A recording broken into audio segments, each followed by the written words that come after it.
আমি কিন্তু মাত্র ৩,০০০ টাকার চাকরি করতাম, বা আমার বাবার একটা বাইক ছিল, বাইকটা হচ্ছে 18 বাইক, ডায়ান ডায়ান। এত ঝাংড়ি বাইক আমি জন্মেও দেখি নাই। স্টার্ট দিয়ে এখান থেকে যাই 1 কিলো গিয়ে আবার বন্ধ হয়ে যায়, ওখানে গিয়ে আবার এমনে ঝুকাই, তেল আছে তাও চলে না। তবুও কোন মতে ঠেলে ঠুলে চালাইছি কয়েক মাস যাব। আচ্ছা, একটা পর্যায়ে গিয়ে এমন একটা অবস্থা হলো আমার পকেটের, যে তেল যে ভরবো বাইকে ওই টাকা আমার পকেটে নাই। তা আব্বাকে বললাম, আব্বা मैं माफ़ी भी मांगता हूँ, দোয়া भी मांगता हूँ, আমার দ্বারা এই বাইক আর চলবে না, তোমার বাইক তুমিই রাখো। তা আব্বা বললো, কি করব বাইকটা, আমার পায়ে তো ব্যথা, আমি তো হার্টের রোগী, এটা কি সেল করে দিব? বললাম, বিক্রি করে দাও, আমি এটা বিক্রি করে সাইকেল কিনবো, সাইকেলের চাইতে ভালো হবে আমার জন্য। তো যাই হোক, বাইকটা বিক্রি করব ভাব, মানে এটা এইভাবে কখনো আমি আগে কোনো মাহফিলে বলি নাই, এতটা ব্যাখ্যা দিয়ে বলি নাই, আজকে বলছি বাইকটা বিক্রি করে দিব অভাবের জন্য। বাট বিশ্বাস করেন, সেই সময়টা প্রতিদিন তাহাজ্জুদ পড়তাম, প্রতিদিন আল্লাহকে বলতাম যে আল্লাহ তুমি আমাকে কবুল করো, আমার চেষ্টা কবুল করো। আর আমি দুইজনের ওয়াজ খুব বেশি শুনতাম, এক আজহারের ওয়াজ শুনতাম খুব বেশি, আর একজন আমি আল্লামা দেলোয়ার হোসেন সাঈদীর ওয়াজ খুব বেশি শুনতাম সেই সময়ের কথা। It has been 3 years or maybe 4 years back, 3 বা 4 বছর আগের কথা। তো হঠাৎ করে আমি একদিন জুমার খুতবা দিলাম, আমি আবার বলছি এই কথা কিন্তু আমি কখনো কোথাও আপনার শোনেন নাই, আমি আজকেই বলছি। তো জুমার খুতবা দিলাম, আমি প্রায় 1 বছর যাবৎ জুমার খুতবা দেই, ভিডিও আপলোড হয়, কিন্তু কখনো কোনো রেসপন্স আসে না, আই মিন কেউ দেখে না ভিডিও। এই 10টা 20টা লাইক পড়ে, 2-1জন কমেন্ট করে, মাশাআল্লাহ, আমি তাতেই খুশি, আলহামদুলিল্লাহ, 2-1জন দেখলে আমার জন্য এনাফ, বা আমার খুশি কারণ হয়ে যাবে। তো আমার মনে আছে হঠাৎ করে একটা ভিডিও আপলোড হলো আমাকে নিয়ে, মাশাআল্লাহ, ভিডিওর টপিক খুব ভালো ছিল, লাখ লাখ রিচ হয়ে গেল, একদিনেই মনে করেন যে 10-20 লাখ মানুষ দেখে ফেললো সেই ওয়াজটা। পরে মিডিয়ার থেকে আমাকে কল দেওয়া হলো যে আপনি জুমা পড়ান কোথায়, আমরা আপনার ভিডিও রেকর্ড করব। তো অনেক বড় একটা মিডিয়া আমাকে বললো যে আপনার ভিডিও একটা আপলোড দিব, আপনি ইনশাআল্লাহ অনেক দূর যাবেন, আপনার জন্য অনেক বেশি কাজ আসবে, আপনি কাজ করতে পারবেন আপনার দাওয়াতি ফিল্ডে। তো একটা মাহফিল করলাম, মাহফিলটা ছিল পাবনায়। মাহফিল ছিল কোথায়? পাবনায়।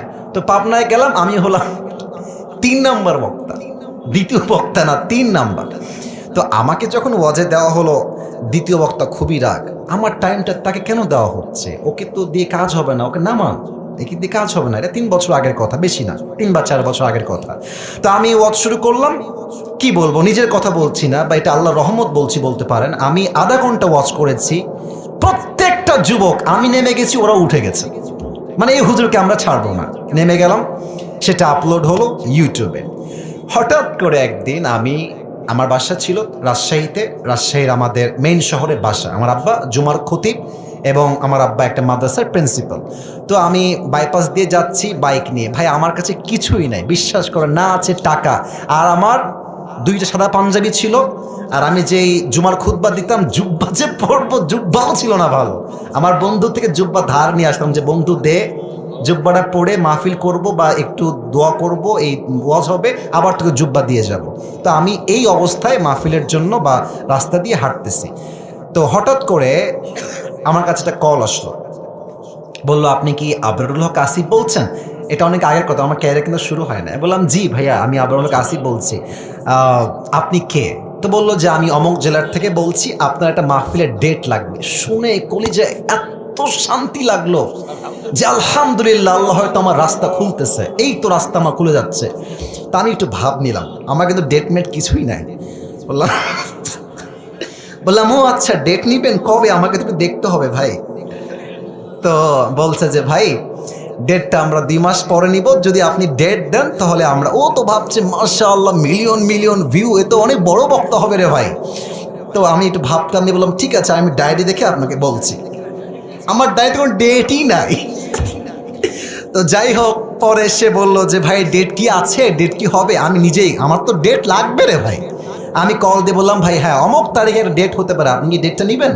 তো বলছে অবশ্যই নিব। তো বলছে যে ভাই আপনার হাদিয়া কত? আমি তো জীবনে হাদিয়াই নিই না, হাদিয়া কত বলবো। এখন বলছি যে ভাইয়া, হাদিয়া আসলে বলা যাবে না, আপনি বলেন যে আপনি আমাকে কত দিবেন। তো আমার বেতন কিন্তু ভাই মাত্র 3,000 টাকা, এবং 3,000 টাকা এত কম আমার জন্য, বাইকের তেল ভরতে আমার 3,000 টাকা শেষ হয়ে যায়, খাবো কি আর পরবো কি। তো আমার ভাই বলছে যে আপনি একটু বললে আমার জন্য খুব ভালো হয়। তো আমি বললাম যে আপনাদের গত বছরে কে আসছিল? বলছে আমাকে একজন বক্তা আসলো। কয় টাকা দিয়েছেন? বলছে 20,000 টাকা দিয়েছি। মনে বলছি 20,000 টাকা, আর ওকে বলছি ভাই এটা কোনো টাকা হইল? আচ্ছা যাই হোক, অনেক কথাবার্তা বলে সে বলল ঠিক আছে আপনাকে আমরা 25,000 টাকা দিব, গাড়ি ভাড়া সব কিছু মিলিয়ে, খাওয়া দাওয়া মিলিয়ে, থাকা সহ 25,000 টাকা আমি আপনাকে দিব। তো বললাম দিব বললেই তো হবে না ভাইজান, আপনাকে তাকে অ্যাডভান্স করতে হবে না, আমি প্রোগ্রামটা কনফার্ম মনে করব কেমন করে? তো বলছে ঠিক আছে ভাই আপনি আপনার নাম্বারটা আমাকে দেন, আমি আপনাকে 5,000 টাকা অ্যাডভান্স করছি। আমি বললাম ইয়ার ইয়ে তো মেরি রাস্তা খুল গিয়া মাশাআল্লাহ। তো বলছে ঠিক আছে আমি আপনাকে দিচ্ছি, নাম্বারটা আমাকে পাঠান। তো নাম্বার দিলাম, 3 দিন কোনো খবর নাই। মনটা আবার খারাপ, জানলাম ডেটটা কি তাহলে পাবোই না। তো 3 দিন পরে আবার আমার ভাই কল দিয়ে বলছে প্রিয় ভাই আপনাকে তো আমি টাকা দিব, বাট আমি টাকা তুলতে পারি নাই এলাকার থেকে, তাই টাকাটা দিতে পারি নাই। তো মার্শাল্লাহ সবাই আমাকে টাকা দিয়ে দিয়েছে, আপনার নাম্বারে আমি এখনই টাকা পাঠাচ্ছি। তা আমাকে ওই প্রথম মাহফিলের জন্য 5,000 টাকা অ্যাডভান্স দেওয়া হয় এবং 5,000 টাকায় আমি আমার আব্বা আম্মাকে দিয়ে দিয়েছি। যাও তোমরা নাও। বিশ্বাস করেন ওই যে আমার জার্নি শুরু হলো, আল্লাহু আকবার, কি বলবো। এখন এমন একটা দিন নাই যেই দিন শত শত কল আসে না, আসিফ হুজুরকে লাগবে আপনাদের কি, আমাকে বলে 3 লাখ নিবেন, 2 লাখ নিবেন, 1.5 লাখ নিবেন, কত খালি বলেন না আপনাকে আমরা চাই। আপনি বলবেন হুজুর আপনি এত লম্বা স্টোরি কেন বললেন? 1 ঈমান, 2 হচ্ছে তাকওয়া। এই 2টা থাকলে বান্দার সফলতাকেও আটকায় রাখতে পারে না, ঠিক কিনা বলে? ওয়ারযুকুহু মিন হাইথু লা ইয়াহতাসিব, তোমার রিজিক আমি এমন জায়গার থেকে দিব তুমি কখনো কল্পনাই করতে পারবে না। আল্লাহু আকবার।